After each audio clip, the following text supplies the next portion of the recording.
പിന്നെ പാസ്റ്റർ, എൻ്റെ പരിചയത്തിൽ കുറച്ച് എഞ്ചിനീയറിംഗ് വിദ്യാർത്ഥികളുണ്ട്. അവരൊക്കെ എത്തിസ്റ്റുകൾ പോലെയാണ് അവരുടെ സംസാരമൊക്കെ. ദൈവവിശ്വാസം എന്ന് പറയുന്ന അവർക്ക് ഇല്ല.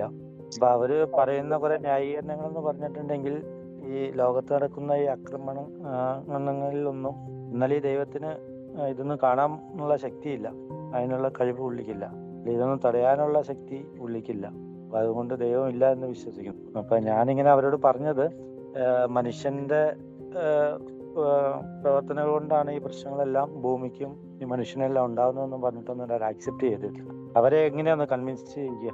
കൺവിൻസ് ഒന്നും ചെയ്യിക്കട്ടെ, അവരങ്ങനെ ജീവിക്കട്ടെ. നമ്മളിപ്പോ അതൊക്കെ പണ്ടുള്ള ആർഗ്യുമെന്റ് അല്ലേ, പുതിയ ആർഗ്യുമെന്റ് എത്തീസ്റ്റുകൾ ഉണ്ടായ കാലത്തോട്ടുള്ള അവരുടെ ആർഗ്യുമെന്റ് ആണ്. ഇപ്പൊ നമ്മളിപ്പോ അവരെ കൺവിൻസ് ചെയ്തിട്ട് തന്നെ നമ്മൾ പള്ളി കൊണ്ടുവരണോ? ഇല്ലില്ല, ഞാനിങ്ങനെ നമ്മൾ നമ്മുടെ കാര്യങ്ങളൊക്കെ ദൈവത്തെ കുറിച്ച് പറയുമ്പോഴേ അവരൊട്ടും കൺവിൻസ് ആവുന്നില്ല. അല്ല, എന്തിനാ കൺവിൻസ് ആണ്? നമ്മളിങ്ങനെ ദൈവത്തെ കുറിച്ച് പറയുന്നേ, അവരോട് ചോദിച്ചോ? അല്ല, ഇങ്ങനെ ഓരോ സംസാരങ്ങൾ വരുമ്പോഴേ ഒരു പരാജയമല്ലേ. Don't try to sell God. Okay, അത് പെന്തക്കോസ്തുകാരുടെ പരിപാടി. ദൈവത്തെ വിൽക്കുക, അതിന്റെ ആവശ്യമില്ല. Okay okay. നിങ്ങളുടെ ജീവിതം, നിങ്ങളുടെ സന്തോഷം, നിങ്ങളുടെ സമാധാനം, ഇതൊക്കെ കണ്ട് അവര് ചോദിക്കുകയാണ്, ജോബിച്ചേട്ടാ എന്താണ് ഇതിന്റെ രഹസ്യം? അത് ഞാൻ പറയൂല. അപ്പൊ പിന്നെ അവര് നിർബന്ധിച്ച് പുറകെ അങ്ങനെ ഒരാൾ കൂടുന്നുണ്ടെങ്കിൽ അവനോട് വേണം. അങ്ങനെ ആരും കൂടുന്നൊന്നും ഇല്ലല്ലോ. അപ്പൊ പിന്നെ you are not eligible to preach gospel. Okay okay, അത്രേ ഉള്ളൂ. Okay pastor, thank you. Thank U.